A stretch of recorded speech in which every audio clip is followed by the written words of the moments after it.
Hello everyone, শিক্ষাকোণ YouTube চ্যানেলের আরো একটি নতুন ভিডিওতে সকলকে স্বাগত। তোমরা সকলেই এই চ্যানেলের সঙ্গে থাকো। আজকের আলোচ্য বিষয় সাবিত্রীবাই ফুলে। ভারতীয় মহান শিক্ষাবিদদের যে অবদান রয়েছে তার মধ্যে একটি অন্যতম টপিক হলো সাবিত্রীবাই ফুলে।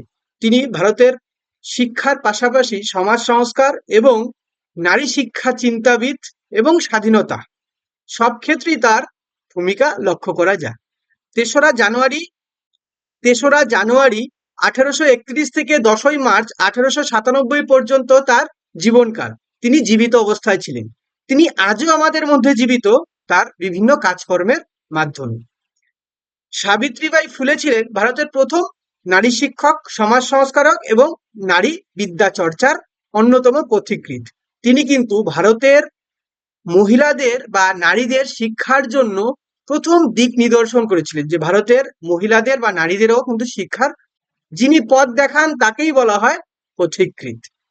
তিনি মহারাষ্ট্রের জাতীয়তাবাদী এবং সমাজ সংস্কারক জ্যোতিরাও ফুলেরও স্ত্রী ছিলেন, অর্থাৎ যার সঙ্গে বিয়ে হয়েছে তিনিও একজন মহান ব্যক্তি ছিলেন। তারা দুজনে মিলে নারী শিক্ষা, দলিত ও নিম্ন বর্ণের অধিকার, বিধবাদের পুনর্বিবাহ, বাল্যবিবাহ প্রতিরোধ ও নারী স্বাধীনতা নিয়ে কাজ করেছেন। তার সংগ্রাম একাধারে সমাজ পরিবর্তন এবং প্রগতিশীল চিন্তার প্রতীক ছিল। তার যে কাজকর্ম, তিনি তার কাজকর্মের মাধ্যমে সমাজকে পরিবর্তন ঘটিয়েছেন এবং একটি গতিশীল চিন্তার অধিকারী তিনি ছিলেন। সাবিত্রীবাই ফুলে জন্মগ্রহণ করেছিলেন মহারাষ্ট্রের নারগাঁও নামক একটি গ্রামে। তার পরিবার ছিল একটি দরিদ্র কৃষক পরিবার। সেই সময় নিম্ন বর্ণের যে লোক ছিল তাদের কিন্তু শিক্ষার অধিকার ছিল না। 1840 সালে মাত্র 9 বছর বয়সেই তার বিয়ে হয় জ্যোতিরাও ফুলের সঙ্গে, যিনি তখন 14 বছর বয়সী ছিলেন। অর্থাৎ 14 বছরের ছেলে এবং 9 বছরের মেয়ের একটি বিয়ে হয়েছে। 1897 খ্রিস্টাব্দে 10ই মার্চ প্লেগ রোগ আক্রান্ত হয়ে তিনি মৃত্যুবরণ করেন। জ্যোতিরাও ফুলেও নিজে ছিলেন একজন শিক্ষিত ব্যক্তি। তিনি সাবিত্রীবাই ফুলেকেও বিয়ের পরে পড়াশোনার দায়িত্ব গ্রহণ করেন এবং তাকে অনুপ্রাণিত করেন। বিয়ের পরেও বউকে পড়ানোর দায়িত্ব নেন এবং তাকে অনুপ্রাণিতও করেন। তিনি সাবিত্রীবাই ফুলের পড়াশোনার ব্যবস্থা ঘরে বসেই করেন এবং পরবর্তীকালে আহমেদনগরের একটি শিক্ষা প্রতিষ্ঠানে ভর্তিও করে দেন। এর জন্য অনেক ঝড়ঝাপটা তাদের সহ্য করতে হয়েছিল। তার রচিত পুস্তকাবলী, তিনি যেসব বইগুলো লিখেছেন, কাব্যা ফুলে, জ্যোতির্বাঞ্চী ভাষণ, ভাষণ কাশী সুধ রত্নাকর, লেকচার অফ সাবিত্রীবাই ফুলে, এই যে কয়েকটি বইয়ের নাম রয়েছে, এখান থেকে কিন্তু প্রশ্ন হওয়ার চান্সেস রয়েছে। তিনি বিশ্বাস করতেন যে মানুষের বেঁচে থাকার জন্য খাদ্য, বস্ত্র, বাসস্থান যেমনি প্রয়োজন তেমনি শিক্ষারও প্রয়োজন রয়েছে। অবশ্যই ছেলে ও মেয়ে উভয়েরই শিক্ষার প্রয়োজনীয়তা সেই সময় দৃঢ়ভাবে তিনি বলে গেছেন। সাবিত্রীবাই ফুলে ধর্মনিরপেক্ষ শিক্ষার উপরেও কিন্তু গুরুত্ব দিয়েছেন, মানে ধর্মভিত্তিক শিক্ষাকে তিনি গুরুত্ব দেননি। শিক্ষা ক্ষেত্রে লক্ষ্য বা শিক্ষার লক্ষ্য প্রসঙ্গে তার বক্তব্য ছিল শিক্ষার্থীদের মধ্যে স্বাধীন চিন্তার বিকাশ সাধন করানো, শিক্ষার্থীদের চরিত্র গঠনে সাহায্য করা। শিক্ষার লক্ষ্য হবে শিক্ষার্থীদের চরিত্র যেন গঠিত হয়।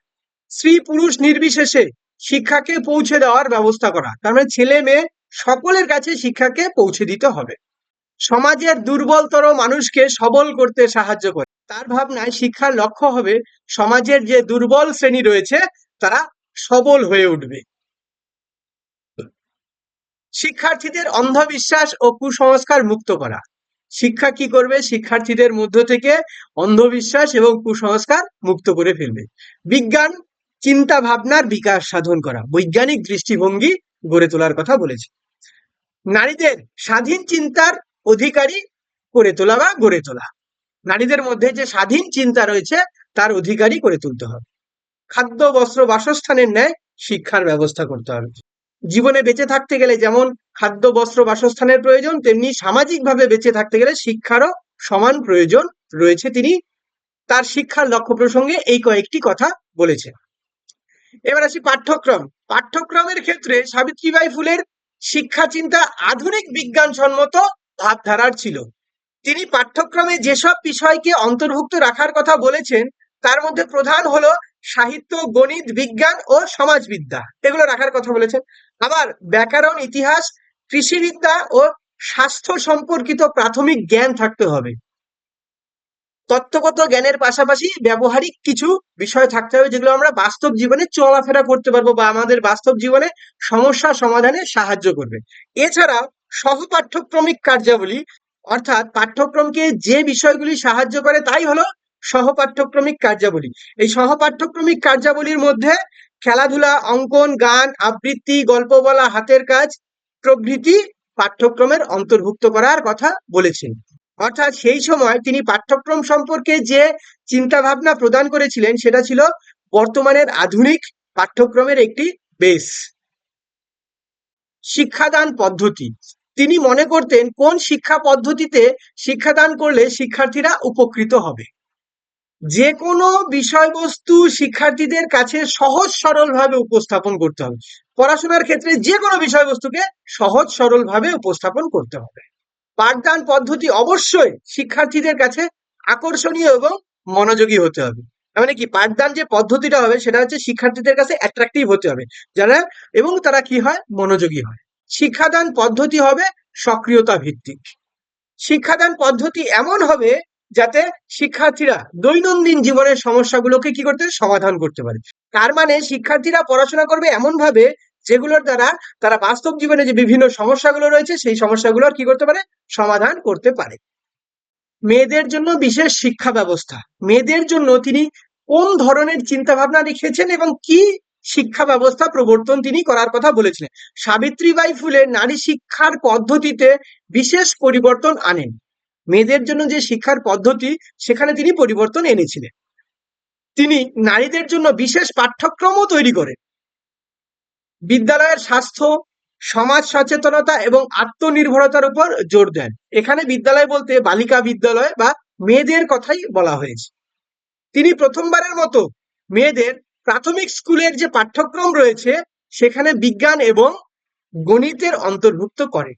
তার মানে এখান থেকেই বোঝা যাচ্ছে তিনি মেয়েদের জন্য কত কিছু করেছিলেন। এবার বিদ্যালয় স্থাপন ও বাধার সম্মুখীন। এবার বিদ্যালয় স্থাপন সেই সময় শিক্ষাকে গুরুত্ব দেওয়া হতো না এবং তিনি এই কাজ করতে গিয়ে অনেক বাধার সম্মুখীন হয়েছিলেন। দেখি, তাকে গালিগালাজ দেওয়া হতো, সমাজচ্যুত করারও হুমকি দেওয়া হয়েছে, তাও তিনি পেছন ফিরে তাকাননি। তিনি যখন মেয়েদের শিক্ষা দিতে যেতেন তখন সমাজের লোকরা তার প্রতি কাদা এবং পাথর ছুঁড়ে মারত। তার মানে সেই সময় শিক্ষার জন্য বা মহিলা শিক্ষার জন্য, নারী শিক্ষার জন্য তাকে কতটা লড়াই করতে হয়েছে। তবুও তিনি দমে যাননি, বরং পুনেতে একের পর এক 18টি বিদ্যালয় স্থাপন করেছিলেন। এক্ষেত্রে তার স্বামী জ্যোতিরাও ফুলে তাকে কিন্তু সাহায্য অবশ্যই করেছে। এসব বিদ্যালয়ে নারী ও দলিতদের জন্য বিনামূল্যে শিক্ষার ব্যবস্থা করেন। তার প্রতিষ্ঠিত বিদ্যালয়গুলিতে মেয়েরা এবং দলিত যারা নিম্ন বর্ণের তাদের জন্য শিক্ষা ব্যবস্থা ছিল বিনামূল্যে।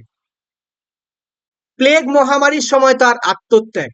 1896-97 খ্রিস্টাব্দে সেই সময় ভারতবর্ষে যে প্লেগ নামক একটি মহামারী এসছিল সেই সময় তিনি কি করেছিলেন, 1897 খ্রিস্টাব্দে ভারতের বিভিন্ন স্থানে প্লেগ মহামারী ছড়িয়ে পড়ে। তখন তিনি আক্রান্ত রোগীদের সেবা করতে নিজে মাঠে নেমে পড়েন। যারা আক্রান্ত রোগী ছিলেন তাদের কাছে গিয়ে সেবা শুশ্রূষা করা শুরু করে। তিনি রোগীদের জন্য বিশেষ সেবা কেন্দ্র খুলে তাদের বিনামূল্যে চিকিৎসা দেন। তার মানে মানুষের প্রতি যে তার ভালোবাসা, মানুষের প্রতি যে তার আত্মত্যাগ কতটা, যে সেই সময় মহামারী মানুষ কি করতো, সেই সময় পালাতো, কিন্তু তিনি না পালিয়ে কি করেছেন, তিনি রোগীদের জন্য বিশেষ সেবা কেন্দ্র খুলে তাদের বিনামূল্যে চিকিৎসা সেবা দেন, সাহায্য করেছেন, সেবা প্রদান করেছেন। রোগীদের সংস্পর্শে এসে তিনি নিজেও প্লেগ রোগে আক্রান্ত হন এবং 10ই মার্চ 1897 খ্রিস্টাব্দে মৃত্যুবরণ করেন। মৃত্যুকেও তিনি কি করেছেন, হার মানিয়েছেন। 1897 খ্রিস্টাব্দে প্লেগ রোগে আক্রান্ত হয়েছেন, তাও তিনি প্লেগ রোগের যে মহামারী তার ময়দান থেকে ছেড়ে যাননি। এই ছিল তার আত্মত্যাগ এবং মহামারীর সময় তার কর্মকাণ্ড। দলিত ও নিম্ন বর্ণের শিক্ষার প্রচার। ভারতবর্ষে উচ্চ বর্ণের মানুষদের দ্বারা দলিত ও নিম্ন বর্ণের মানুষদের ওপর নির্যাতন ছিল প্রচলিত। সেই সময় যারা উচ্চ শ্রেণীর মানুষ নিম্ন শ্রেণীর মানুষদের নির্যাতন করবে, এটাই প্রচলিত ব্যবস্থা ছিল। সাবিত্রীবাই ফুলে ও জ্যোতিরাও ফুলে তাদের শিক্ষার অধিকার আদায়ের জন্য লড়াই করেছিল। 1852 সালে তারা সত্যবোধক সমাজ প্রতিষ্ঠা করেন, যার মূল লক্ষ্য ছিল জাতিভেদ দূর করা এবং সমাজের নিম্ন বর্ণের লোকেদের শিক্ষা প্রদান করা। তিনি দলিত এবং ব্রাহ্মণ বহির্ভূত মেয়েদের জন্য আলাদা বিদ্যালয় চালু করেছিলেন। উত্তরাধিকার ও সম্মান।